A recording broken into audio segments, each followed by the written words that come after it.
성공예감 이대호입니다. 2부가 돌아왔습니다. 10시 5분에는 항상 성공예감 이대호입니다. 2부 함께 하시는 시간이죠. 고맙습니다. 함께 해주셔서. 저희가 경제상식 퀴즈 내드렸던 것 정답 알려드려야죠. 정답은 반려동물이었습니다. 반려동물. 애완동물 아니고 반려동물.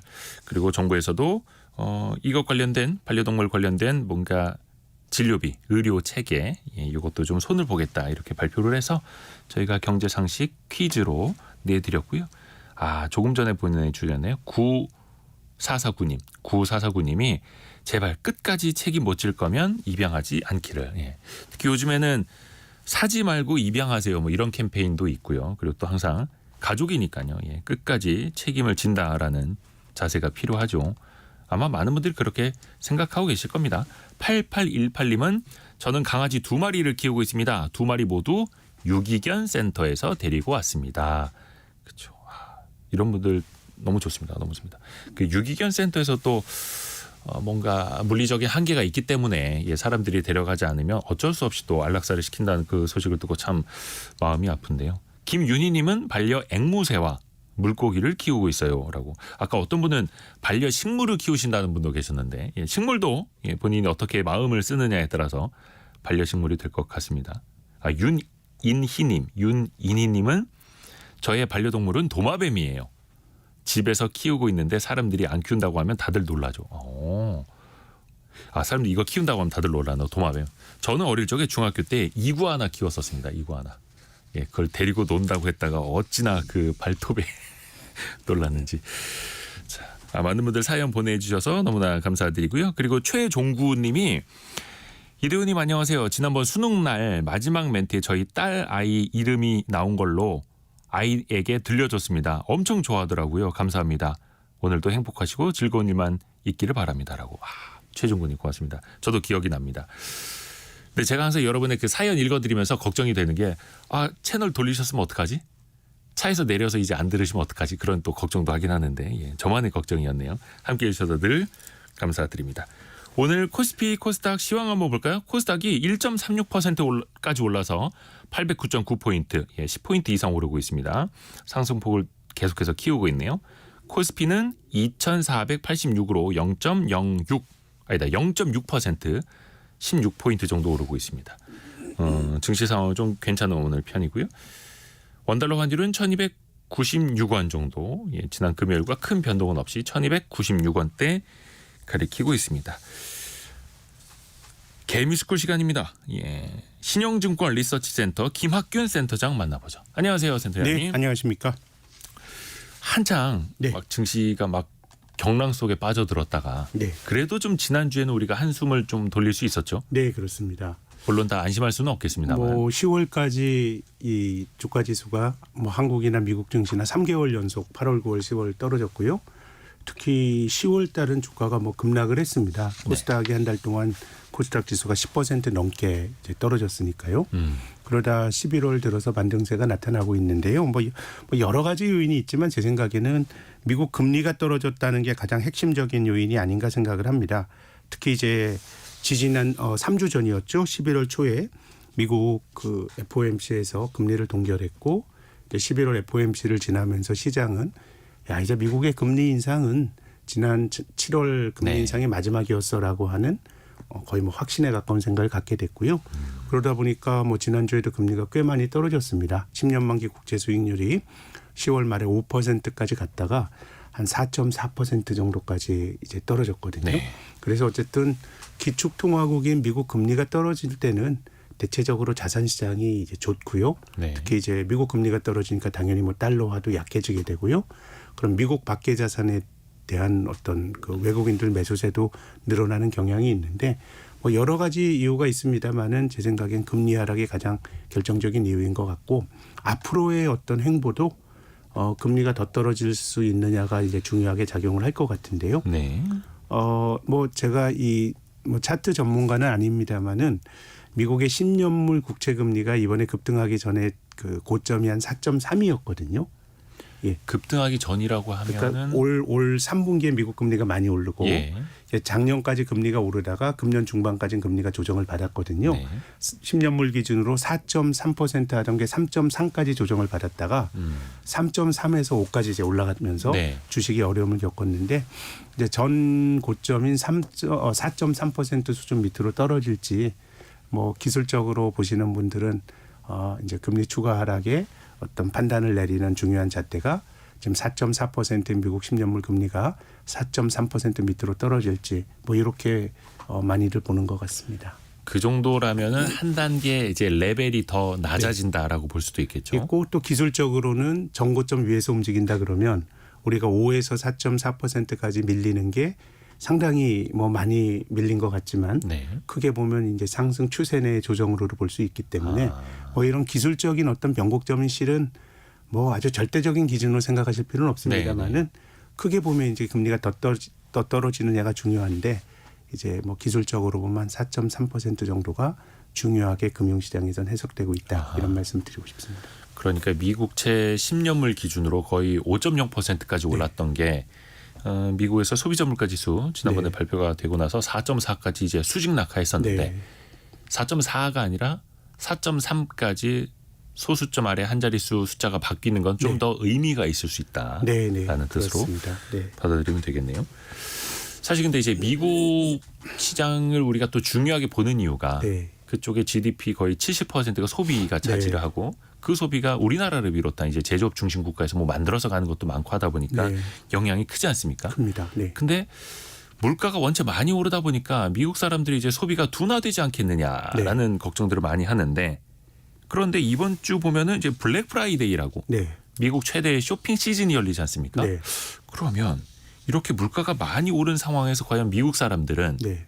예년만큼 혹은 예년 이상의 소비를 할까라는 생각이 좀 네. 드는데 어떨까요? 저는 사실 이제 시장에 있으면서 늘 블랙 프라이데이가 되면 미국 소비에 대한 기대가 높아지고 네. 또 최근에는 중국이 광군제라고 하는 또 소비 이벤트가 있죠. 네. 광군제가 있을 땐 또 중국 소비에 대한 기대치가 높아지고 또 올림픽이 열리면 또 가전에 대한 수요가 뭐 늘어날 그런 기대가 있는데 네. 실은 이게 제 생각에는 뭐 그때그때 다른 것 같아요. 이제 미국 소비가 말씀하신 것처럼 민간 소비가 GDP의 70% 정도 차지하니까 미국 경제를 읽는 데 있어서 민간 소비가 중요한 건 맞는데 어쨌든 물가가 여전히 높고요. 핵심 소비자 물가 지수가 10월 달에 이제 4% 아직도 이제 높고 또 연준이 금리를 공격적으로 올리지 않았습니까? 그래서 지금 시장에서 야 이제 인플레이션이 둔화가 되면서 연준의 금리 인상은 끝났어라고 하는 기대와 네. 미국 소비가 계속 늘어날 거라는 하는 기대는 실은 좀 서로 배치되는 개념이거든요. 네. 미국 사람들이 왕성하게 계속 소비를 한다 그러면 어떻게 물가가 떨어지겠습니까? 근데 제 생각에는 이제 지금 이제 블랙 프라이데이에 어떤 잡히는 그런 소매업체 매출과 또 거시경제 지표로 매월 발표되는 소매 판매가 정확히 일치하는 건 아닌데 우리가 10월 미국의 그 소매 판매가 전월 대비 줄어들었거든요. 네. 그래서 이제 시장에서는 꺾일 줄 모르는 미국 소비가 둔화되고 있구나라고 하는 기대를 가졌고 그래서 오히려 블랙 프라이데이 때 매출이 잘 나오면 주가가 오를까 그런 생각이 드네요. 오히려 이제 10월에 소매 판매가 전월비 줄어들었다라고 하는 뉴스는 실은 뭐 실물 경제 관점에서 보면 미국 경기 둔화를 뜻하는 거기 때문에 악재로 해석될 수도 있는데 네. 시장에서는 야 드디어 이제 연준의 긴축이 효과를 보는구나. 소비도 둔화가 되고 있고 그러니까 연준이 금리 못 올리겠구나 쪽으로 이제 시장이 해석을 하면서 주가가 올라갔던 거거든요. 네. 네. 그렇게 본다 그러면 10월의 소매 판매를 약간 이제 연속적인 궤적으로 보면 11월에 블랙 프라이데이 때 뭐 소비가 좋기보다는 조금 둔화가 될 여지가 있다라고 보는 게 제 생각엔 합리적인 관측인 것 같고요. 아하. 오히려 블랙 프라이데이 때 뭐 소비가 뭐 그렇게 시원스럽게 나오지 않더라도 시장이 꼭 그걸 악재로 해석할 거냐라고 보면 다르게 오히려 소비가 둔화가 되고 물가가 안정이 되고 이렇게 해석이 될 여지도 저는 있지 않을까 생각합니다.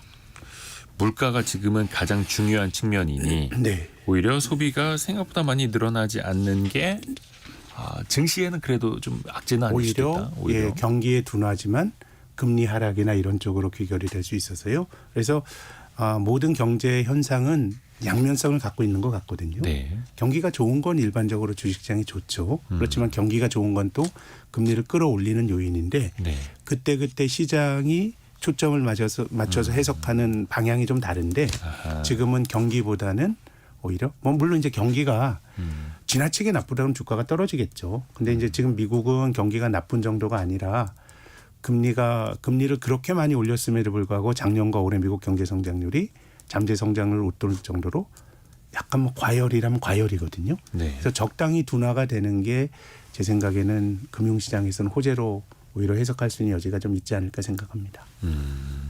지금의 초점은 철저하게 물가와 금리이기 때문에 네, 네. 소비는 어느 정도 조금 천천히 연착륙하는 게 가장 최고의 시나리오일 네. 수는 있겠네요. 네. 11월 11일이었죠. 중국의 관군제가. 네. 근데 이제 중국 쪽에서는 항상 얼마나 팔렸느냐, 네. 전년에 비해 얼마나 더 늘었느냐, 막 이거 사람들이 찾아보는데 네. 대표적인 업체죠. 알리바바하고 징동은 그 구체적인 숫자를 공개를 안 했더라고요. 그냥 네. 작년보다는 좀 늘었어요. 네. 정도지. 만약에 많이 팔렸으면 10% 늘었습니다. 20% 늘었습니다. 네. 발표를 했겠죠. 예. 그러니까 중국과 미국은 이제 거시 경제가 미국은 이제 인플레이션이 걱정이니까 높은 금리가 걱정이고 네. 중국은 최근에 물가 지수가 이제 뭐 마이너스권까지 반전이 되다 보니까 예. 중국은 약간 이제 경기 둔화라고 하는 좀 디플레이션 지향적인 그런 지표들이 나오고 있거든요. 예. 그래서 중국은 뭐 말씀하신 것처럼 광군제 때 매출 실적이 발표됐지는 않았지만 잘 나오면 제 생각엔 주식시장이 잘 반응할 것 같고요. 네. 그러니까 미국과 중국은 경제 지표를 바라보는 해석이 좀 다르고 늘 금융시장에서는 모든 지표들이 좀 양면적 속성이 있다는 말씀을 꼭 드리고 싶습니다. 미국과 중국은 지금 또 경제 상황이 너무나 180도 네. 또 다르기도 해가지고요. 다시 미국 얘기인데요. 이번 주에 그 11월 네. 미국 FOMC 의사록이 공개되지 않습니까? 네. 또 연준 위원들의 연설도 또 잇따라 네. 있고요. 최근에 또 증시도 반등한 상황. 네. 이쯤 되면 또 어떤 분위기의 발언들을 내놓을까요? 저는 좀 이제 금리 떨어지는 것을 달갑지 않게 해석하는 매파적인 발언이 좀 나오지 않을까라고 생각을 하는 것이요. 지금 미국의 핵심 소비자 물가 지수가 4%대입니다. 네. 굉장히 높은 겁니다. 지금 근원 이제 소비자 물가 지수. 근원 소비자 물가 예. 지수가 지금 이제 중앙은행이 생각하는 적정 물가 상승률은 2%보다 높은데 그럼에도 불구하고 이제 미국이 기준금리를 올리기 어렵다고 금융시장이 보는 거는 네. 물가 잡기 위해서 금리 올리다가 뭔가 탈이 날 수 있는 뭐 소비나 이런 쪽은 뭐 너무 좋은데 결국 자본주의에서 금융위기라고 하는 것은 경제의 가장 취약한 부분이 뚫리면서 이게 확산이 되면서 문제가 발생하거든요. 네. 그래서 미국은 뭐 지금 은행들이 너무 어려움을 겪고 있기 때문에 연준은 금리를 못 올릴 거라고 이제 금융시장은 보는 겁니다. 여기서 더 조였다가는 어디선간 탈난다. 예. 이거죠. 그리고 또 한 가지는 연준이 금리를 7월 달에 올리고 마지막으로 올리고 금리를 안 올렸음에도 불구하고 네. 8월 9월 10월 때 금리가 많이 올랐잖아요. 안 올려도 알아서 시장이 막 그러다 올라갔죠. 보니까 이제 연준 위원들의 주장은 우리가 기준금리를 안 올려도 시장 금리가 자체적으로 올라가면서 긴축을 부르는 효과가 있다라고 이제 여러 차례 파월 의장도 얘기를 했거든요. 네. 그럼 이런 상황에서 금리가 과하게 많이 떨어지는 게 과연 연준 인사들에겐 좋을 거냐라고 하면 스스로 이제 자신들이 가지고 있는 가장 강력한 무기는 기준금리를 조정하는 건데 네. 지금 이제 시장에서 이제 연준의 패를 다 읽고 있는 거죠. 저 사람들 금리 올리기 어려운 국면까지 갔다. 그러니까 한국은행이 금리를 지난 1년 동안 금년 1월 이후 못 올린 것과 똑같이 네. 이제 이미 이제 중앙은행의 패를 시장이 읽고 있는 거거든요. 그랬을 때 중앙은행가들이 나오는 발언은 제 생각엔 시장 금리가 상당히 높을 때는 상당히 완화적인 발언을 할 여지가 있고요. 네. 지금처럼 금리가 많이 떨어졌을 때는 조금 매파적인 내가 금리를 못 올리기 때문에 오히려 말로라도 굉장히 강하게 얘기를 할 여지가 있기 때문에 뭐 제가 연방준비제도 위원들의 뭐 생각을 알 수는 없지만 네. 제 생각에는 한 5% 가는 금리에 대해서는 좀 높다고 생각할 것 같고 한 4% 정도의 금리라 그러면 제 10년물 기준으로요. 네. 제 생각에는 연방준비제도 위원들이 그 밑으로 떨어지는 걸 원치 않을 것 같거든요. 그렇기 때문에 지금은 한 몇 퍼센트 정도 한 밑도 4%? 4%를 밑도는 걸 원치 않을 예, 거다. 그거는 이제 뭔가 인플레이션을 또 자극할 수가 있는 거거든요. 그러니까 미국제 10년물 기준으로. 그렇습니다. 네. 그런 거라 그러면 지금 금리가 단기간에 많이 떨어졌기 때문에 지금 뭐 4.4%대에서 거래가 되니까 4%보단 금리가 뭐 높은 건 사실이지만 네. 최근에 금리가 단기간에 급락을 했기 때문에 네. 추가적으로 비둘기파적인 그런 발언을 하지는 않지 않을까 제 생각은 그렇습니다.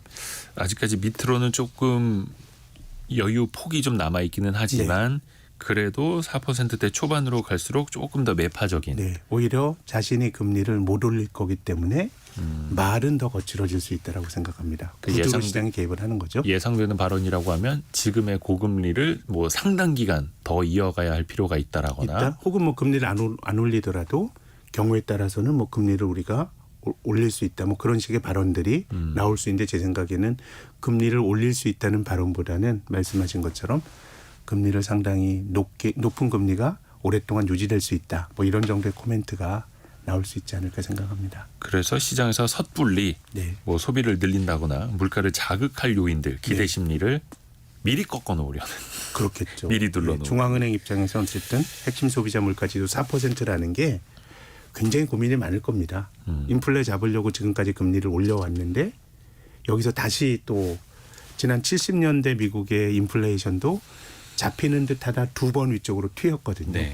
그런 거라 그러면 지금은 중앙은행가들은 그런 것까지 좀 걱정을 하고 있지 않을까. 그런 점에서 보면 미국 경제가 너무 뜨거운 게 중앙은행가들 입장에선 좋지 않은 거죠. 파월 의장도 그런 얘기 많이 했거든요.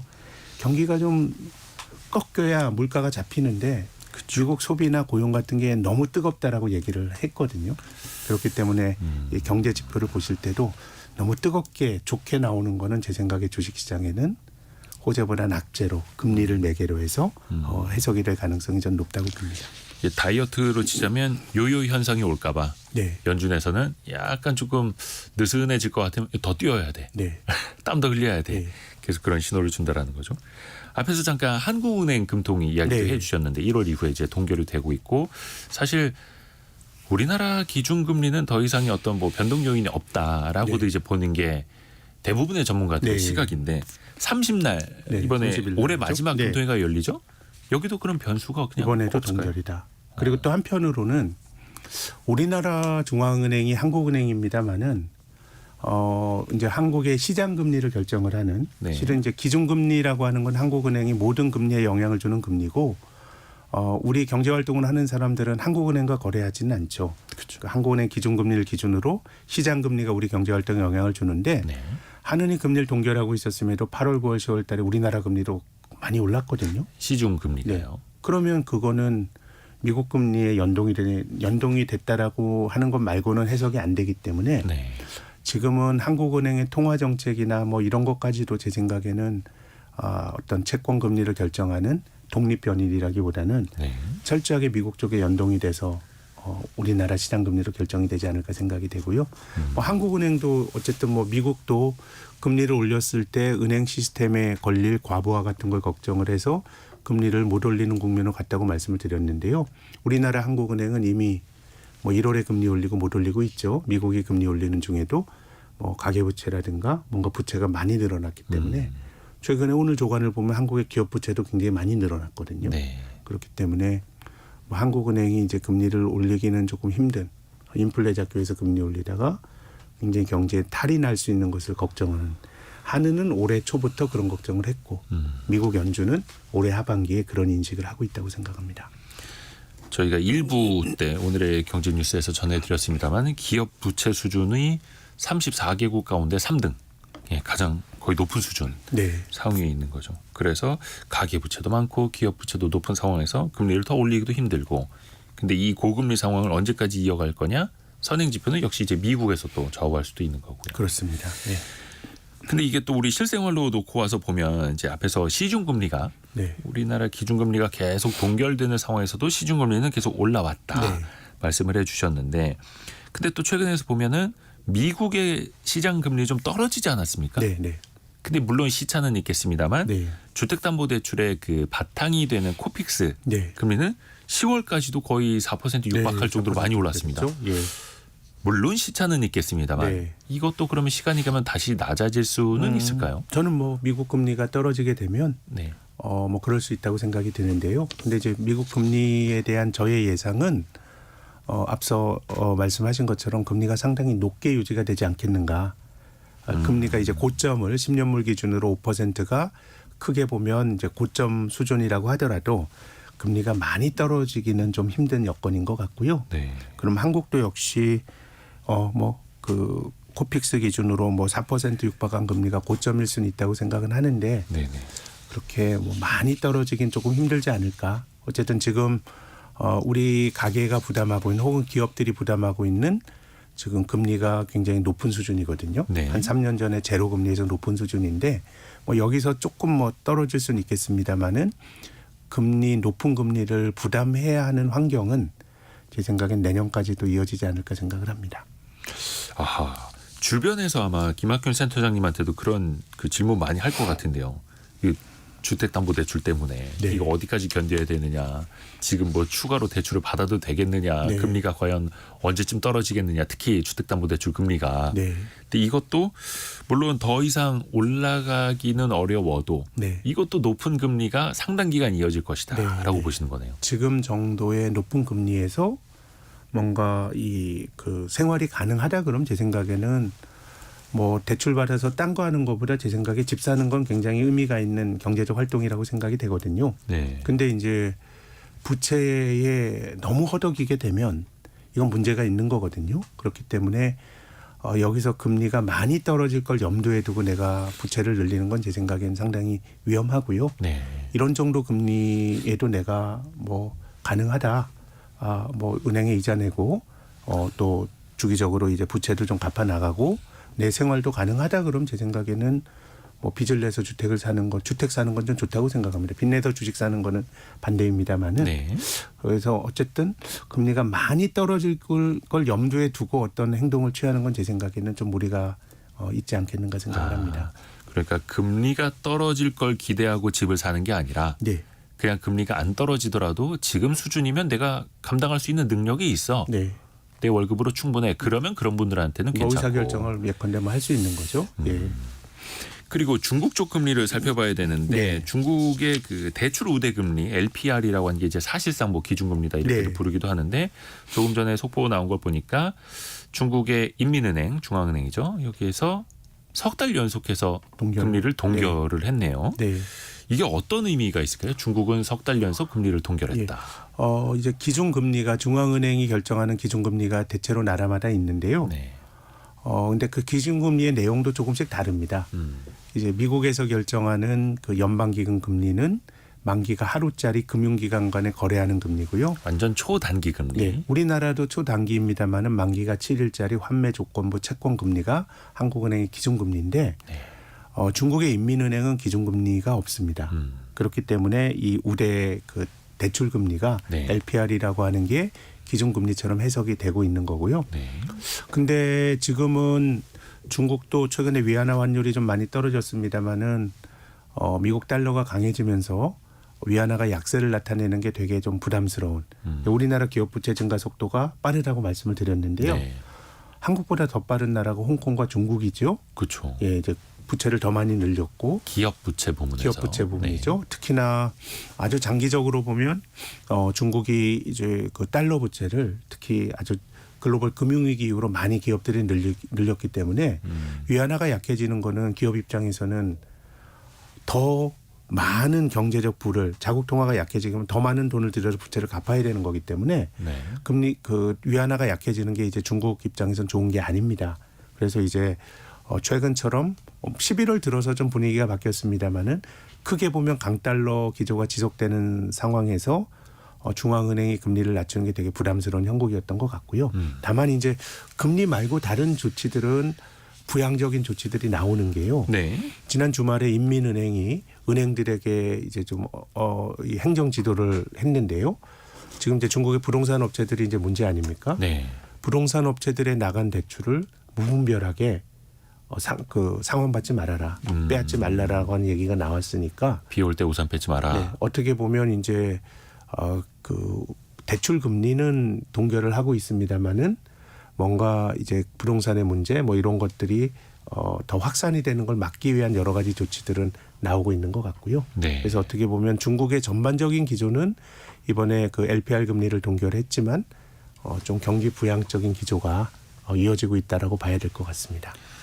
그러면 통화 정책보다는 재정 정책, 어떤 정부의 정책을 통해서 경기를 부양하겠다라는 의지는 확고하다 이렇게 볼 수 그럼요. 있을까요? 또 일반적으로 예. 뭐 최근에 글로벌 금융위기 이후로는 뭐 미국도 그런 걸 했기 때문에 이런 것들을 뭐 금융 그 선진화 혹은 후진국의 특성 이렇게 말하기는 좀 어렵지만 네.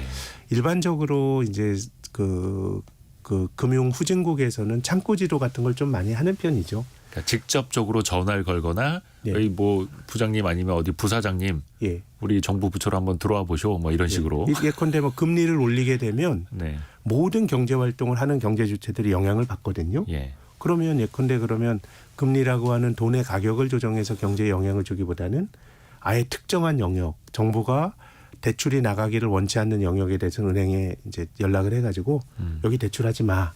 이런 어떻게 보면 이 총량 대출 총량을 통해서 조정을 하는 경우들이 굉장히 많은데요. 네. 중국 역시 이제 금리를 올렸을 때 전 경제 주체에 주는 부담을 고려해서 은행권에 대한 창구 지도나 이런 것들이 최근에 뭐 있다고 봐야 되지 싶습니다. 그렇게 해서 미세하게 조절을 하는 네. 그런 방식으로요.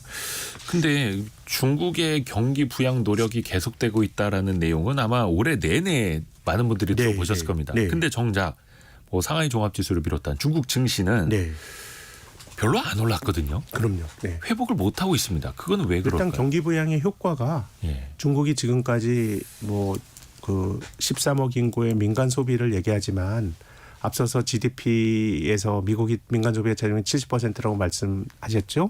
네. 중국은 이게 지금 아마 40%가 안 될걸요. 예. 근데 전 세계 어떤 나라도 미국을 제외하면 민간 소비 중심으로 경제가 좋아진 나라가 이제 전혀 없습니다. 그래서 중국은 투자 중심으로 경제가 돌아갈 수밖에 없는 나라거든요. 네. 근데 그 투자라는 게 거의 뭐 부동산을 지으면서 했던 투자니까 경기 나쁠 때 부동산 쪽에 건설을 하고 이것이 경기를 지탱하는 역할을 했는데 중국은 부동산 경기 급냉으로 금융 시스템이 교란이 되는 이런 건 막을 생각은 분명하지만 네.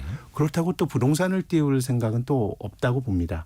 거기 또 돈이 들어가게 되면은 또 지금 당장 좋지만 장기적으로 경제의 모순이 쌓이는 거거든요. 그러다 보니까 이제 뭔가 쓰긴 쓰지만 부동산 중심으로 성장해온 중국 경제가 그거 말고 또 다른 성장의 동력은 별로 없으니까 네. 그래서 지금은 경제가 부동산 부양을 하지 않으면 중국 경제가 뜨겁게 달아오긴 좀 어려운 것 같고 달아오르기는 뭔가 이제 좀 미세 조정을 하면서 급격한 하강을 막는 정도의 부양책이라고 봐야 되지 싶고요. 네. 또 두 번째는 뭐 최근 들어서는 이제 그 시진핑 주석의 이제 장기 집권이 거의 뭐 명확해졌습니다마는 지금까지는 주주들에게 우호적인 정책을 뭐 안 썼죠. 여러 가지 규제가 많았죠. 뭐 알리바바 건드려, 사교육 건드려, 그리고 심지어 배달 앱도 건드리는 일련의 조치들이 계속 있었거든요. 네. 뭐 올 들어선 그런 게 별로 없지만 크게 보면 중국이 투자자들에게 우호적인 어떤 그런 경제 구조를 만들기보다는 조금 이념지향적으로 가고 있기 때문에 아주 장기적으로는 결국 주식이라고 하는 게 뭐 요즘은 주식사도 그 주권이 나한테 오는 것도 아니잖아요. 이게 일종의 무형의 재산권이거든요. 거의 요즘은 다 전자증권이니까요. 예, 뭐 중국이란 나라에 내 돈을 묻어둬도 되는지라고 네. 하는 그런 걱정, 일종의 이제 지배구조 리스크가 있는 게 장기적으로 중국 주가 못 오른 요인이고요. 단기적으로는 부동산을 빼고 경기 부양을 하려고 보니 나빠지는 거를 막는 데는 도움이 되지만 뭔가 경기를 띄우는 데는 한계가 있으니까 주식도 그걸 반영하고 있다고 봅니다. 경기 회복에 대한 의문과 함께 어떤 국가 정책에 대한 신뢰 뭐 네. 이런 게 복합적으로 좀 있는 것 같습니다. 국내 시장으로 와서 좀 짚어볼까요? 최근 투자자들의 투자 심리는 좀 어떻다고 볼 수 있을까요? 뭐 대표적으로 고객 예탁금이라든지 투자 자본이 얼마나 들어오느냐 나가느냐 또 이런 걸로 보기도 하는데요. 저는 그냥 정체 같은데요. 정체 상태다. 최근 들어서 고객 예탁금이 한 2조 원 정도 이제 늘어나긴 했는데요. 한 46조 원대 후반까지. 네. 근데 이제 저는 고객 예탁금에 대한 해석을 잘 하셔야 되는데 네. 고객 예탁금은 일종의 경제학에서 말하는 정량 혹은 스탁의 개념입니다. 특정 시점에 고객들이 주식을 사려고 계좌 안에 있는 돈의 개념이거든요. 네. 그건 돈이 들어오고 나간 개념이 아닙니다. 예컨대 최근에 고객 예탁금이 2조 원 늘어났잖아요. 네. 근데 개인 투자가들이 주식을 예컨대 뭐 2조 원보다 더 팔았다 그러면 그 돈이 안 빠져나간다 그러면 계좌 안에 늘어나야 되거든요. 네. 그래서 실은 최근에 고객예탁금이 한 2조 원 늘었지만 개인 투자가들이 더 많이 팔았거든요. 팔아서 현금으로 쌓아놨을 수도 있다. 오히려 돈이 판 걸 계산하면 돈이 한 5천억 원 정도 빠져나갔습니다. 아하. 그렇기 때문에 돈이 들어온다고 말하기는 어렵고요. 그래서 그러니까 그게 은행 계좌에 있던 걸 네. 뭐 증시 대기 자금 뭐 주식 계좌로 옮겨놓은 게 아니라 네, 주식을 현금화해서 네. 오히려 고기 예탁금이 늘어났을 수 있다. 드러났죠. 최근엔 외국인이 사고 개인 투자가들은 주식을 팔았거든요. 네. 그렇게 본다 그러면 크게 보면 뭐 개인 투자가들은 우리가 2020년, 21년에 아주 달아올랐던 그런 투자 심리가 한풀 꺾인 건 맞는 것 같고요. 네. 전체적으로는 좀 꺾인 다음에 정체기를 걷고 있다. 뭐 최근에 주가가 또 많이 올랐습니다마는 8, 9, 10월에 너무 많이 떨어지다 보니까 뭐 10월 말 저점에서 주식을 사신 분들이 얼마나 되겠습니까? 네. 크게 보면 이제 많이 떨어졌다가 그게 어느 정도 손실이 좀 복구가 되는 정도이기 때문에 뭐 투자 심리가 대단히 뜨겁다 이렇게 말하기는 좀 힘들 것 같습니다. 그러네요. 그리고 방금 말씀 중에 외국인은 최근에 네. 우리 주식을 좀 사고 있다, 순매수하고 있다 말씀을 해주셨는데 네. 이게 사실 지난 6일부터 공매도가 금지가 되고 있지 않습니까? 그래서 이거 공매도 금지하면 외국인 자본 빠져나갈 거다라는 우려도 많았었는데 네. 오히려 외국인을 사고 있고 네. 공매도 금지에 어떻게 보면 이제 수혜를 볼 수 있다라는 개인 투자자들은 그 이후에 또 팔고 있고요. 네. 네. 이 현상은 우리가 어떻게 봐야 되겠습니까? 뭐 제 생각에는 외국인들 입장에서는 뭐 한시적이지만 공매도가 금지된 게 네. 굉장히 이제 한국 시장에 대해서 조금 부정적인 게 해석할 수 있는 여지가 좀 크다고 생각이 되고요. 네. 조금 이제 장기적으로 기간을 두고 봐야 되지 않을까 싶고, 근데 외국인 매매를 결정짓는 게 꼭 뭐 공매도 단일 요인은 아니지 않습니까? 네. 저는 그보다 훨씬 더 중요한 건 미국의 금리라고 봅니다. 이제 미국 금리가 올라갈 때 한국을 비롯한 미국 밖의 시장이 좋았던 적이 별로 없고요.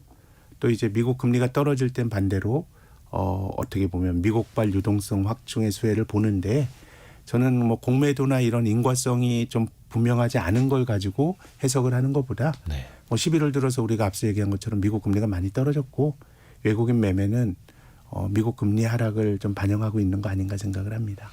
역시 미국 금리가 하락하면서 외국인 눈에는 네. 원화도 강세를 보이고 있고 저 한국 주식도 비교적 저렴해 보이고 이러면서 들어온다. 그러니까 근본적인 걸 봐야 된다라는 네. 거네요.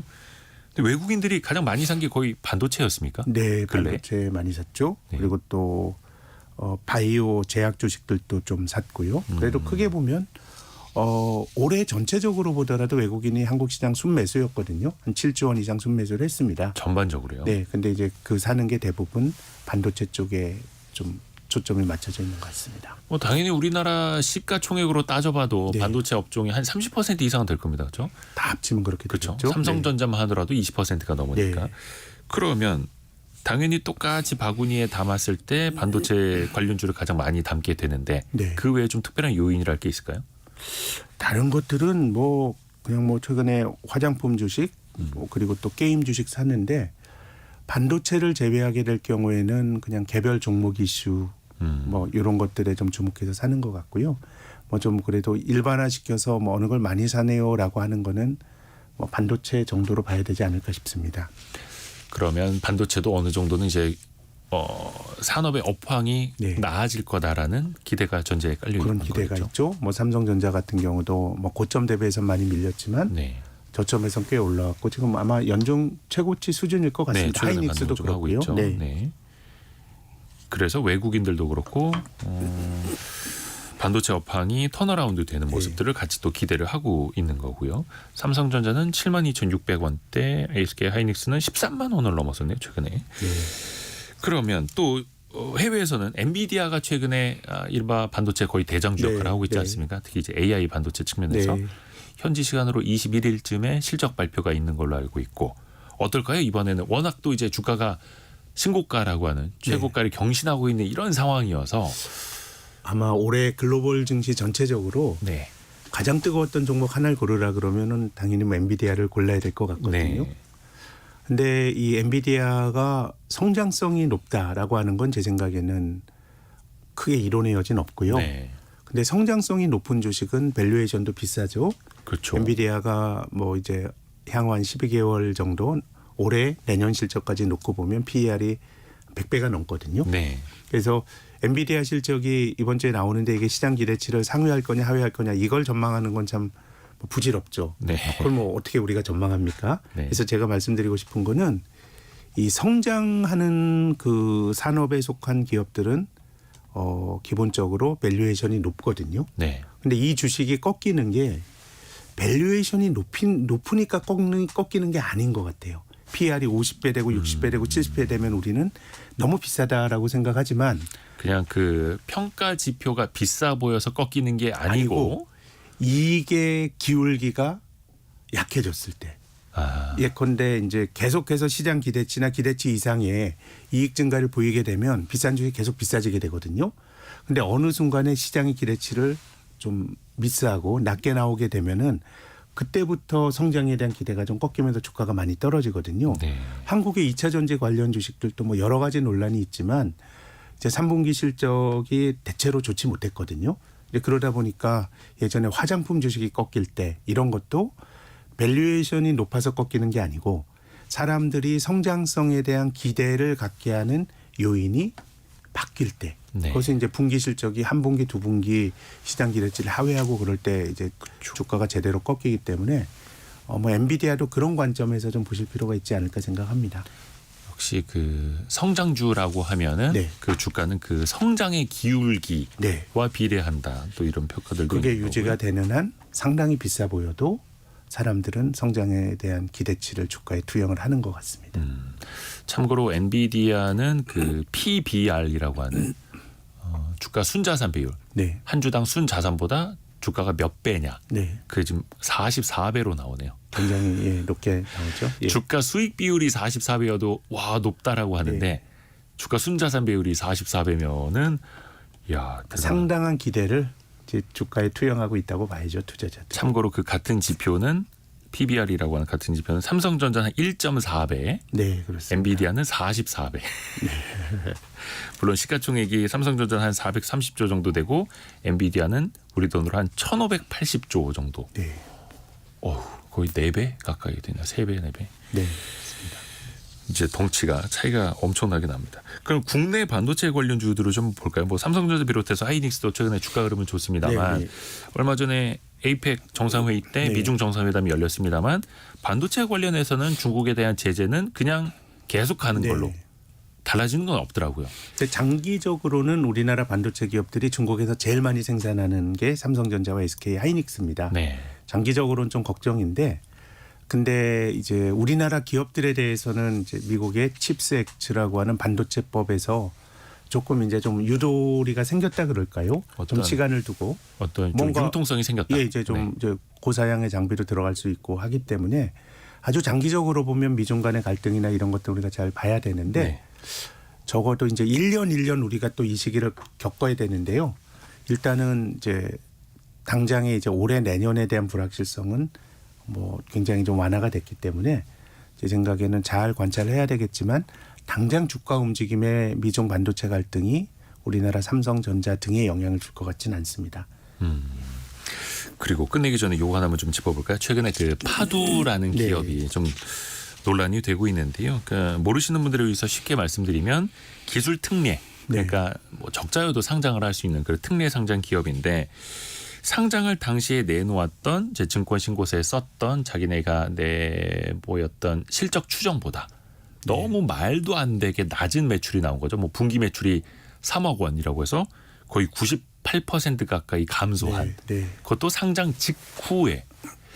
이것 때문에 지금 이제 투자자 신뢰도 문제가 네. 많이 불거지고 있는데요. 이런 현상에 대해서 센터장님 어떻게 보세요? 아, 참 힘들죠. 이게 어떻게 보면 일반적으로 상장하는 기업이 자기에게 가장 유리할 때 하는 거는 맞지만 네. 이제 그렇다고 하더라도 이제 결국은 상장할 때 여러 가지 정보나 이런 것들을 시장에 주고 투자자들이 그에 기반해서 상장을 하는데요. 특히 매출은 없는데 기술이 있는 기업들이 참 애매합니다. 네. 기술력만 보고 특례 상장이라고 이제 하는 건데요. 그렇게 본다 그럼 이거는 이 상장을 주관하는 주관사와 거래소 같이 이 거래를 관리하는 쪽에서 조금 엄격하게 가야 될 것 같고 그 책임도 제 생각에는 상장 주관사들에게 조금 무겁게 물리는 쪽으로 지금 감독기관에서 이야기가 되고 있는데요. 그래서 우리가 이런 걸 겪으면서 조금 이제 그런 좀 적절한 균형점을 좀 잘 찾았으면 하는 생각이 있습니다. 그러니까 매출이나 이익이 없어도 기술이 좋은 기업에 투자를 해서 그런 기업을 많이 키워주자, 육성하자라는 정책의 취지로 각종 특례 상장이 많아지는 건데, 근데 이제 그게 다 누구 돈이겠습니까? 그렇죠. 일반 국민들. 투자가들, 개인 투자가들 돈입니다. 네. 그래서 이게 너무 장밋빛만 보여주면서 돈을 좀 유치하려고 하는 행위들, 거기 또 이제 제도권 금융사들도 많이 같이 하고 있어서 이 부분은 좀 씁쓸하기도 하고요. 네. 그래서 그 금융 당국에서도 이런 것도 좀 들여다보고 개선점을 또 찾고 있는 거고요. 자, 오늘 개미스쿨 시간은 신영증권 리서치센터의 김학균 센터장과 함께했습니다. 오늘도 말씀 고맙습니다. 예, 감사합니다. 감사합니다. 라디오 정보센터 가서 뉴스 한번 또 정리해서 들어보시죠. 미국의 대규모 할인 행사인 블랙 프라이데이를 맞아 해외 직구 물량이 급증할 것으로 예상되는 가운데 식품의약품안전처는 관세청과 함께 해외 직구 식품에 대한 안전성 집중 검사를 오늘부터 2주 동안 시행한다고 밝혔습니다. 정부는 해외 복권을 국내에서 유통하거나 판매하는 행위가 위법이라는 대법원 확정 판결이 나왔다면서 불법 복권 판매자뿐만 아니라 구매자도 처벌받을 수 있다고 밝혔습니다. 식품의약품안전처는 오늘 온라인 플랫폼 운영자 협의회를 열고 온라인에서 수입 금지 일본산 농수산물을 차단하는 방안 등을 논의했습니다. 교육부와 한국장학재단은 2024학년도 1학기 국가장학금 1차 신청을 오는 22일부터 다음 달 27일까지 접수한다고 밝혔습니다. 지금까지 라디오 정보센터 조진주였습니다. 자, 청취자 여러분이 보내주시는 질문이 바로 콘텐츠가 되는 시간이죠. 애프터 서비스 시간입니다. 오늘은 곽지현 리포터와 함께합니다. 안녕하세요. 네, 안녕하세요. 그 조금 전에 네. 9370님이 주신 질문부터 좀 답변을 해드릴게요. 네. 9370님이 아직도 저는 통화정책과 재정정책을 잘 모르겠습니다라는 질문을 주셨는데요. 통화정책은 그 화폐, 통화를 가지고 쓰는 정책인데 중앙은행에서 하는 거죠. 그러니까 중앙은행에서 기준금리를 높이거나 내리거나 이런 거를 이제 통화정책이라고 하고요. 재정정책은 쉽게 말하면 재정부, 우리나라는 기획재정부죠. 행정부에서 정책적으로 활용을 하는 걸 재정정책이라고 합니다. 그러니까 어디에 보조금을 더 주겠다 아니면 어떤 산업에 세금을 좀 깎아주겠다라는 것이 재정부에서 하는 게 재정정책이고요. 중앙은행에서 하는 게 통화정책. 그래서 경제정책의 양날개다. 그래서 두 개가 균형을 맞춰서 같이 가야 된다라는 말씀 드리고요. 또 다른 질문 어떤 게 들어와 있습니까? 네, 4115번님은 고향사랑 기부제로 10만 원 기부하면은 전액 세액 공제인가요? 라고 질문 보내셨어요. 네. 이렇게 고향사랑 기부제 거주지 외에 지자체에 1년에 500만 원 이내로 기부하면요. 10만 원까지는 전액 세액 공제 받을 수가 있습니다. 근데 10만 원이 넘으면은 그 세액 공제 16.5% 받을 수가 있고요. 또 이 기부액의 30%가 기부 포인트로 쌓이죠. 그래서 그 포인트로 답례품 고르시면 됩니다. 이게 꼭 고향이 아니더라도 내가 희망하는 지자체에 기부할 수 있는 거고요. 그렇죠. 네. 그 고향사랑 기부제 사이트 있는데요. 저마다 지자체에 들어가서 보면은 어떤 답례품을 주는지 그거 찾아보는 것도 꽤 재미가 그렇죠. 있더라고요. 네. 다른 질문은요? 네, 이어서 6780번님은 우리나라만 기부가 줄어드나요? 이렇게 경기 침체로 다른 나라도 줄어들 것 같은데 어떤가요? 사실 경기가 안 좋을 때 먹고 살기 팍팍할 때 기부 금액이 줄어드는 건 뭐 우리나라뿐만은 아니고요. 다른 나라도 마찬가지인데요. 네.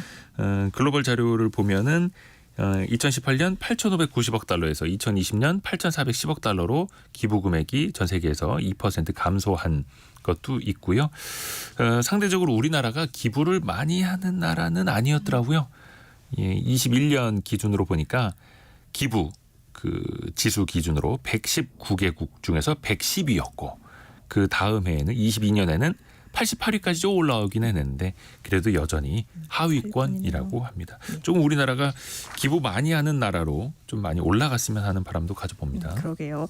이어서 3319번님은 육아휴직 급여로 정부에서 100만 원 정도 받고 있습니다. 근데 아르바이트를 해서 이 수입 100만 원이 있으면 급여 중지되나요? 이렇게 문자 보내주셨는데요. 그러니까 우선은 이 고용노동부에서 정한 기준을 보면은 그 일주일 동안 소정 근로시간이 15시간 이상, 그리고 자영업 소득이나 근로 대가로 받은 금품이 육아휴직 그 급여를 받는 첫 달, 둘째 달, 셋째 달, 그러니까 이렇게 3개월 동안 이 한 달에 150만 원 이상이면요 육아휴직 급여 받을 수가 없다 이렇게 정해놨어요. 근데 육아휴직 중에 아르바이트를 해서 그러니까 이 주 15시간 미만으로 하고 또 급여가 한 달에 150만 원 미만이면요 육아휴직 급여 받을 수가 있습니다. 그러니까 3319번님처럼 이 아르바이트해서 한 달에 한 100만 원 정도 수입이 있잖아요. 그러니까 걱정 마시고 육아휴직 급여 당당하게 한번 받으시죠. 그런데 육아휴직 중에 일주일 동안 내가 15시간 이상으로 일해요. 네. 그리고 한 달에 150만 원 이상으로 받아요. 그러면 이때 꼭 고용센터에 꼭 알리셔야 됩니다. 알리지 않고 급여를 부정수급받고 적발되면요 불이익 받을 수가 있다는 거 기억하시면 좋겠습니다. 네. 다음 질문은요. 네, 서창범님 자동차 연말 할인 행사 하던데 이 할인 받으면요 연중 가격은 그만큼 올려서 받는 건가요? 연말에 할인한다고 해서 그러면 연중에는 올려서 받는 거냐라고 뭐 단순화해서 보기는 어려울 것 같고요. 네. 가격 정책을 어떻게 펴느냐 선택의 문제일 것 같은데요. 평소에 어떤 가격으로 많이 팔았는지를 보면 가장 명쾌할 것 같습니다. 네. 뭐 옷값도 처음에 잠바가 패딩이 한 30만 원인데 항상 내놓자마자 24만 원부터 출발하는 것도 많지 않습니까? 네. 일종의 뭐 후광 효과일 수도 있고 높이 책정을 해놓고 사람들에게 할인을 해준다라고 하면 조금 더 지갑을 열 수 있도록 유도하는 것일 수도 있겠네요. 네. 다음 질문은요. 네, 8784번님은 우리나라에도 중국산 리튬 인산철 배터리처럼 저가형 배터리 국산차 언제쯤 나올까요? 나와 있습니다. 네. 많이 나와 있습니다. 나왔나요? 네. 테슬라 모델 Y도 그렇고 얼마 전에 기아의 레이 EV도 그렇고 KG 모빌리티의 토레스 EVX라는 것도 그렇고 이 세 차종이 공통적으로 LFP라는 그 리튬 인산철 그러니까 주행 거리는 상대적으로 3원기의 배터리보다는 짧지만 가격이 저렴한 그 배터리를 달고 나오거든요. 그래서 우리나라에서도 이런 리튬 인산철 배터리를 단 자동차가 많이 나오기 시작했다. 그리고 이게 주행 거리가 짧지 않아라고 생각하시는 분들 많은데 네. 토레스 EVX라는 특정 차종 같은 경우에는 한번 충전했을 때 주행 거리가 430km에 달한다고 합니다. 그러니까 배터리를 셀투 방식이라고 하는데 중간에 모듈화 작업을 한번 건너뛰면서 배터리를 더 많이 넣는 거죠. 그렇게 해서 주행 거리를 좀 더 늘린 그런 버전들도 나오고 있습니다. 네. 자, 오늘 곽지연 리포터 수고 많으셨습니다. 고맙습니다. 고맙습니다. 자, 성공예감 2대5입니다. 1부, 2부 모두 힘차게 달려왔고요. 내일을 또 다시 기약하겠습니다. 내일 9시 5분에 우리는 또 만나시죠. 성공예감은 오늘도 여러분을 응원합니다.